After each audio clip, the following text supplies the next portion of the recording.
the mom of a trans kid is terrifying. It's terrifying to be a parent of a kid, period. When you have a kid go out into the world who's different, you have a different sort of a worry.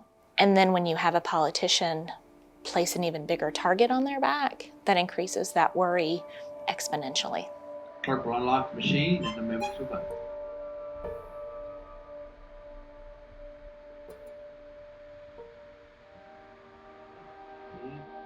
There's 70 yeas, 26 nays, and 0 abstentions, and the motion to concur prevails. I'm little Johnny again. I'm raising my hand, Mr. Teacher. Could you please answer the question to me and tell me Mr. Johnny? why? I just want to know, am I a boy or girl? Little Johnny, you're a boy. I think kids that age do not need to be introduced to such language. This woman comes in with, her kid, and they got 2 moms. So now, what are we doing here with that? When I read it, from what I thought of, is like movies, right? We have rated G movies, we've got PG, PG-13. Oh, right. And they're based on certain ages of what they can handle as kids and what we want them to handle as kids. So, wow. Okay. But think about it. All right. Got G movies for kids this age. Oh, wow. All the time, all the work I put in for my kids to be able to be themselves, and I have to worry about them getting in trouble for being themselves. I'm 40 and I just started embracing myself. You're not allowed to be yourself here.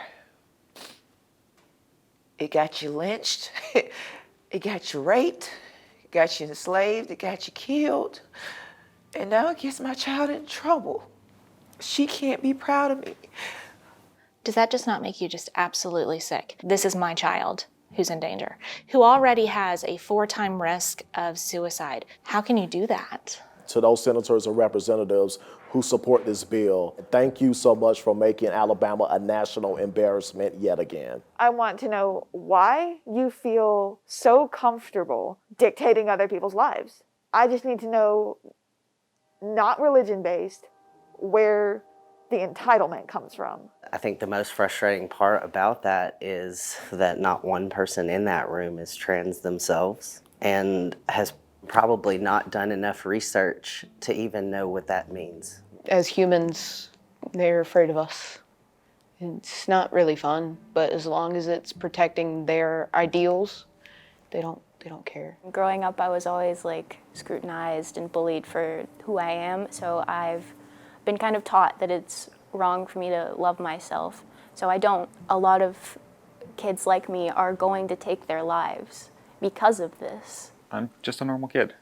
I went to Hoover High School and I was in engineering. I played hockey, a little weird for Alabama. That's probably the most abnormal part, but I'm trans, and what harm am I doing to myself or to others? I'm not going to disappear just because you don't like a gay person. I'm going to be your bank teller, your doctor, your bus driver. You should teach kids what they're going to see on an everyday basis. I had one of my cousins ask me, why do you dress like that? Why do you dress like a boy? And I said, well, it's what makes me comfortable.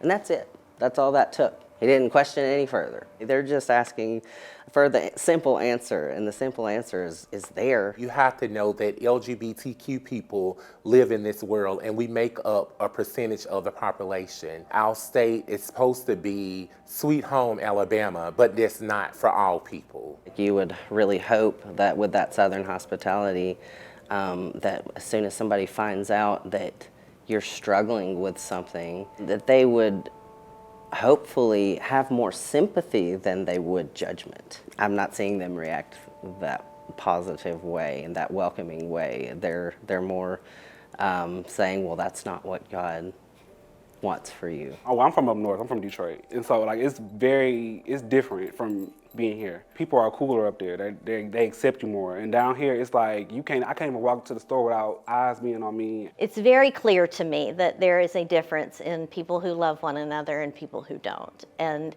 in the South, we say we love one another, but we don't. Well, I don't want to leave Alabama. I just moved here. My plan is, speak up as much as I can while still being safe. Due to the new laws that have been passed, I will not be able to get gender therapy until 19. My goal is to be here for other people that are already on testosterone and estrogen that are now having to come to a stop. Between dysphoria and if you already have mental illnesses, and it's deadly. My daughter has been on hormone replacement therapy for several months now. It has changed her life. It's changed our lives. I no longer am sneaking into her room in the middle of the night to make sure that she is still with us. Once she started the hormone replacement therapy, she became herself. It was spontaneous smiles again and laughter. And to have her come back to herself, it was so important. And it gave us all hope. And then to have that threatened to be denied, it's terrifying.